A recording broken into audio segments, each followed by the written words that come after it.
మేడిగడ్డ మేడిపండే ఒట్టిదే.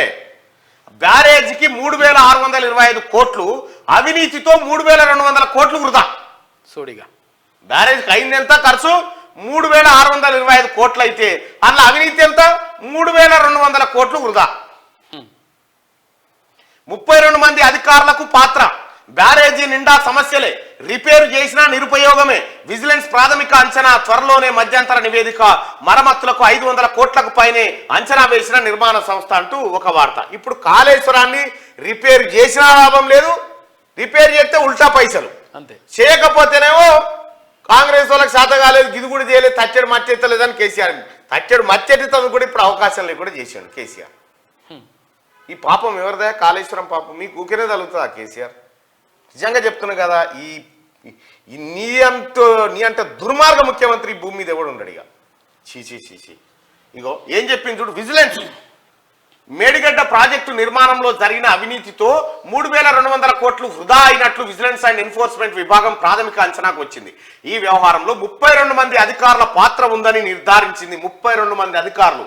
ఈ రిటైర్ అయిన వాళ్ళని తీసుకుపోయి అలా పెట్టిన. ఎందుకు పెట్టినంటే పెట్రా సంతకం పెడతానే ఉంటారుగా ఆ కార్యక్రమంలో. తొలుత మరిన్ని బ్లాకుల్లో సమస్యలున్నట్లు ప్రాథమిక అంచనాకు వచ్చినా ఇప్పుడు బ్యారేజీ మొత్తం సమస్యలున్నట్లు తేలింది.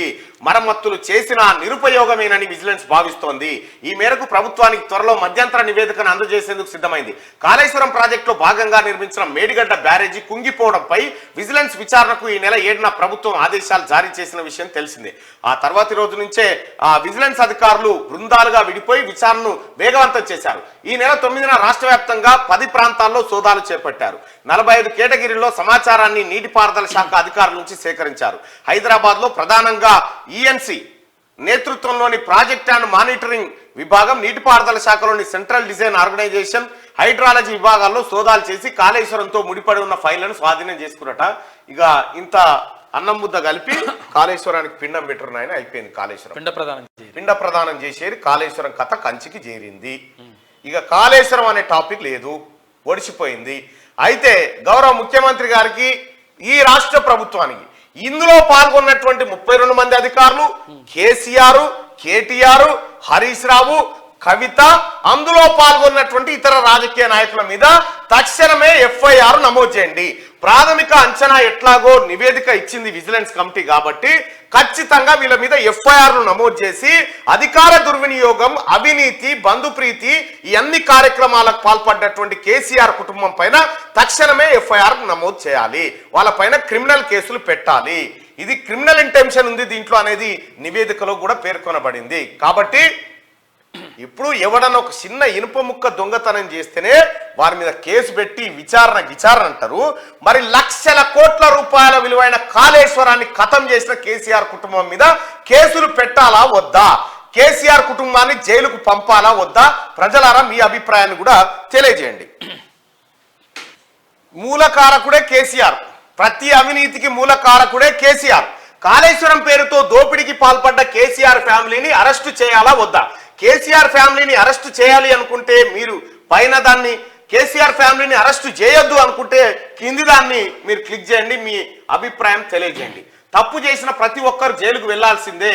కాళేశ్వరం అంటే ఒక మేడిగడ్డ కాదు, మళ్ళా ముందు తెలుసుకో. నీళ్లు ఎక్కడి నుంచి తీసుకొస్తావో అది చెప్పు, మాకు నీళ్లు రావట్లేదని చెప్పి ఇగో ఈయన చెప్తా ఉన్నాడు. అయ్యా కాళేశ్వరం అంటే ఒక మేడిగడ్డ కాదంటున్నావు.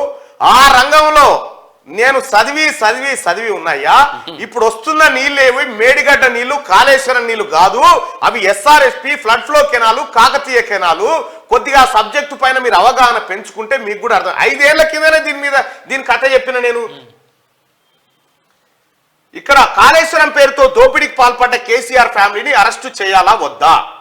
100% అవినీతికి పాల్పడ్డారు, నో డౌట్. 100% అవినీతి చేశారు. కాళేశ్వరం పేరుతో దోపిడీకి పాల్పడ్డ కేసీఆర్ ఫ్యామిలీని అరెస్టు చేయాలా వద్దా అంటే దాదాపు ఒక 1800 మంది ఓట్లు వేసారు.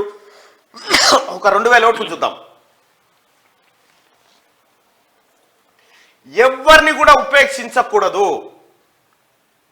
కాళేశ్వరం పేరుతో కేసీఆర్ ప్రమేయం లేకుండా ఏం జరగలేదు. అందుకోసమే రేవంత్ రెడ్డి గారు ఏం చెప్పిండు? పులి బయటకు వస్తే బోన్ తయారుందని చెప్పిండు. 100కి 96% మంది ప్రజలు కాళేశ్వరం పేరుతో దోపిడీకి పాల్పడ్డ కేసీఆర్ ఫ్యామిలీని అరెస్టు చేయాలా వద్దంటే కేసీఆర్ ఫ్యామిలీని అరెస్టు చేయాలని 96% మంది ప్రజలు చెప్తా ఉన్నారు. గౌరవ ముఖ్యమంత్రి గారు ప్రజా అభిప్రాయం ఇది. కేసీఆర్ ఫ్యామిలీని అరెస్టు చేయాలని చెప్తా ఉన్నారు. ఇక్కడ క్లియర్ గా ఆధారాలు బయటపడ్డాయి. ఇక్కడ అవినీతి జరిగిందన్న లెక్కలు వచ్చినాయి. విజిలెన్స్ క్లియర్ గా నివేదిక సమర్పిస్తా ఉంది. నిపుణుల కమిటీ అదే హెచ్చరిస్తా ఉంది. పెంటారెడ్డి కూడా అదే చెప్తా ఉన్నాడు. కేసీఆర్ దగ్గర సలహాదారుగా పనిచేసిన పెంటారెడ్డి కూడా నేను మొత్తుకున్నా ఇన్లేదు, అసలు నన్ను ఎవడు పట్టించుకోలేదు అని క్లియర్ గా చెప్తా ఉన్నాడు. మరి ఈ నేపథ్యంలో కాళేశ్వరం పేరుతో దోపిడీకి పాల్పడ్డ కేసీఆర్ ఫ్యామిలీని అరెస్టు చేయాలా వద్దా? అరెస్టు చేసి వాళ్ళ ఆస్తులన్నీ జప్తు చేసి ఆ ఆస్తుల ద్వారా ఆస్తులన్నీ రికవరీ చేసి ప్రభుత్వ ఖజానాలో జమ చేయాలి. ఇది చేయకపోతే ఇప్పుడు 6 గ్యారంటీలు కాదు, ఇది అత్యవసరం. ఇది అత్యవసరం. వీళ్ళ ఎట్టి పరిస్థితుల్లో వీళ్ళు సంపాదించిన దొంగతనంగా సంపాదించిన సంపద అంతా తీస్తే అందులో సగం పైసలతోనే 6 గ్యారంటీలు అమలు చేయొచ్చు. 100% ఇదే జరిగింది. సో ఆ వరంగల్ నల్గొండ ఖమ్మం పట్టభద్రులు ఎవరైతే ఉన్నారో బాయ్ ఓ లింక్ లగాదే ఉస్మే మీకు లింకు కూడా డిస్క్రిప్షన్ లో ఉంటుంది చూడండి. ఫామ్ 18కి సంబంధించిన లింకు. దయచేసి వరంగల్ నల్గొండ ఖమ్మం పట్టభద్రులారా మీరు మీ ఓటును నమోదు చేసుకోండి. మీరు ఇప్పుడు ఓటు నమోదు చేసుకుంటేనే ఓటు హక్కును వినియోగించుకునే హక్కు ఉంటుంది మీకు, లేకపోతే అవకాశం ఉండదు. దయచేసి మీకు ఇక్కడ డిస్క్రిప్షన్ లో ఉంటుంది, అలాగే మీకు ఇక్కడ చాట్ బాక్స్ లో కూడా ఉంటుంది. జ్ఞానేశ్వర అన్న మల్లన్న మన జ్ఞానేశ్వర్ మటన్ షాప్ సంగతి జ్ఞానేశ్వర్ విలువ అంటూ గౌరవం కాడు ఉంటాడు జ్ఞానేశ్వరు. వస్తే ఆయన దెబ్బతింటది మళ్ళీ. కేవలం ఆయన కేసీఆర్ కాన్వాయ్ పోతుందంటేనే ఇట్లా చూసి కొయిరా మర్కన్ కొయిరా వచ్చింది సారు. మొత్తం ఏం తిందాము ఏం తాగుదాము యాటకూర భోజనము కమ్మటి తిండి ఇవే కేసీఆర్ తిన్నాయి. ఇటేవో లక్షల కోట్ల రూపాయల సంపద ఎవనయ్యా జాగీరని కేసీఆర్. నీ అయ్యేదా తాతదా? ఎవరిది ఈ సంపద? మాది. తెలంగాణ ప్రజల నోట్లే మట్టి కొట్టినావు నువ్వు. ఈ బిడ్డలకేం భవిష్యత్తు లేకుండా చేసినావు. ఓ బడిని సక్క చేసినోని కాదు, ఓ దవాఖాన సక్క చేసినోని కాదు, అస్తర్కార్ చేసి అవతల పడ్డావు కథం.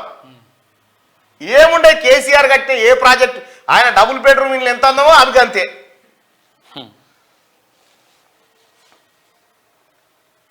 లింకు పెడతారు, దయచేసి మీరు ఓటు హక్కు మాత్రం ఖచ్చితంగా నమోదు చేసుకోండి మిత్రులారా.